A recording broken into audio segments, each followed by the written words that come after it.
Today I want to share with you some lessons that honestly I wish I learned earlier in my life, but here we are. And it's never too late. So that's why I'm recording this video and I hope you will listen till the end. So let's go. The first one.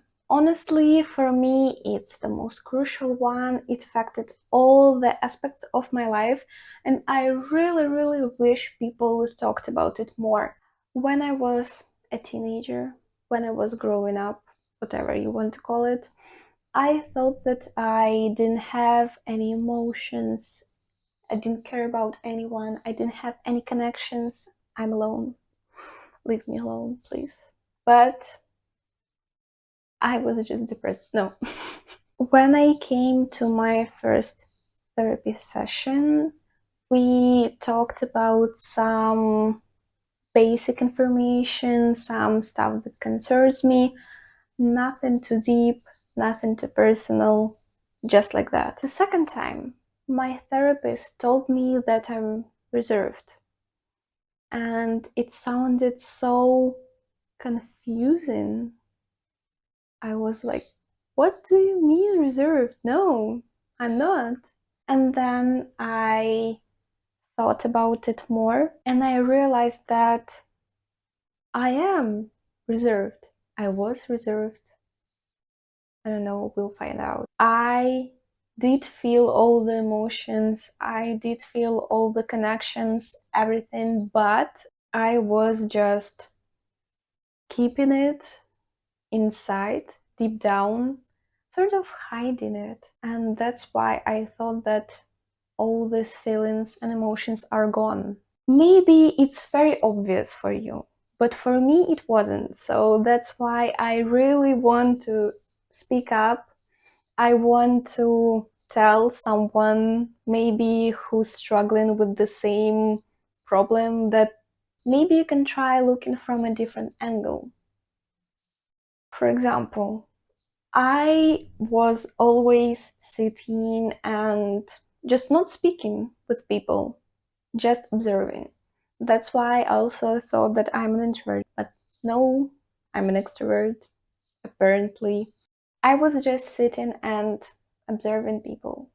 Even when I was having hangouts with my friends or one-to-ones, I was quiet almost all the time. I didn't really express my emotions, and after the hangouts, I was left with a really strange and nagging feeling. It was hard to comprehend what's going on, what am I feeling. Maybe it's just depression and I'm in my dead inside era, but no, girl, no. I was just hiding all the enormous emotions that I was feeling and all the emotions that I could show people.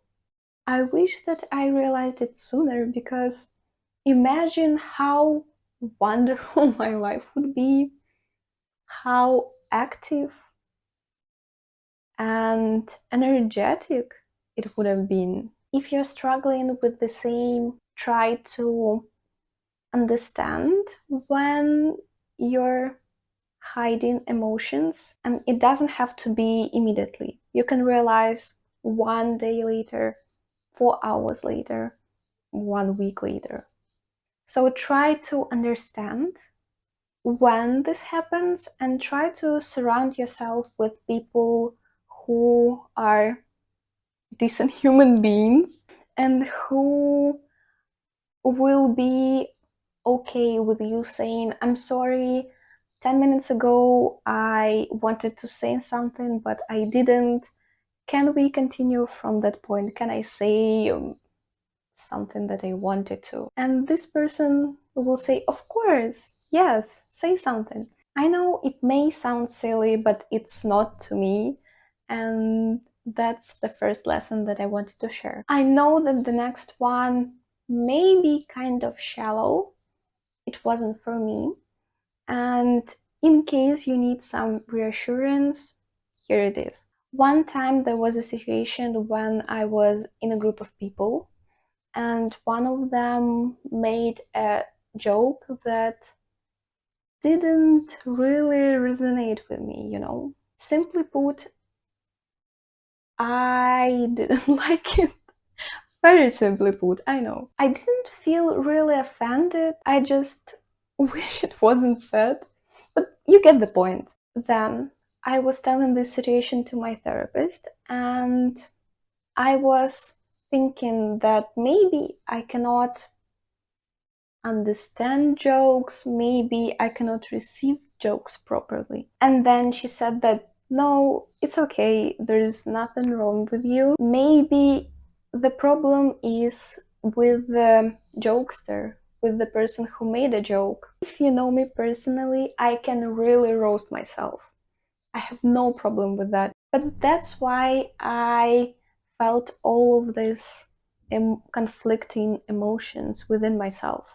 I was just questioning my whole existence at this point, questioning my whole identity, I would say. And that's why this point is obvious. However, I really needed to hear the reassurance that I'm okay, everything is okay with me, and I got it, so. I know this point may be controversial because there are some people who just don't get jokes, and there are some who like to joke to offend people. You just need to feel the difference, and maybe if you are around your friends whom you trust, you can just ask them to make sure that you get the situation perfectly. The next one is also kind of obvious, but to be honest, nowadays you can find anything on the internet, so there is no point talking about it, and let's just move on. At least in my surrounding, a lot of people have or had some problems with their finances or consumer behavior and consumer habits. I, of course, was one of them, because today we're talking about my traumas and my bad experience. I know, right? I had a bad habit of not spending on myself. And some of you may think that it's not bad, you're saving up money and it's good. No, it's really not. It's good at some point and to a decent degree. In my case, I was just not spending at all. No, zero. If I were to buy groceries, I would buy only those that are on sale. Or if I were to buy some clothes, I only bought something that's cheap or on sale again. Nothing expensive. Mm-mm. No, it's a no for me. Not anymore. To be honest, I didn't really think that it's a big issue and was just saving up and not spending anything. My therapist said that in that case, why am I working? And for me, this question was kind of strange and maybe stupid for me at the time. Now I think that it's a brilliant question. I didn't like my job at all. I was just working there for money. And what is the point of working there if I didn't spend those money? I didn't get any enjoyment from working. I didn't get any enjoyment from spending money. Where is the enjoyment? And while I was telling my story, saying that what if I need to quit? What if I have some emergency expenses? What if something happens? She asked me another brilliant question. Are you living now while you're saving up? And to be honest, I wasn't really. I didn't buy any groceries that I wanted. I didn't buy any clothes that I wanted. Even some simple skincare. I could buy a really good cream for my skin, or I could buy cheap, maybe bad, maybe okay, cream for my skin. Of course, I chose cheap. There's always going to be something you will save up for. You can save up for a new car, you can save up for a vacation, or you want to save up for great wedding, whatever. There is always going to be something. Always. No questions. So why are you not enjoying your life now? What's the point of not allowing yourself, for example, some simple chocolate that you've never seen before? Exactly. And that is all that I have for today. I hope that this video was useful for you, and I hope that you learned something from it. Maybe not. Maybe you can learn something from my next video. In any case, it was really nice to spend time with you, and I hope you enjoyed spending time with me, and see you again in the next video. Bye! No. Stop. You've got this. You've got this, girl. You've got this. You've got this. You've got this.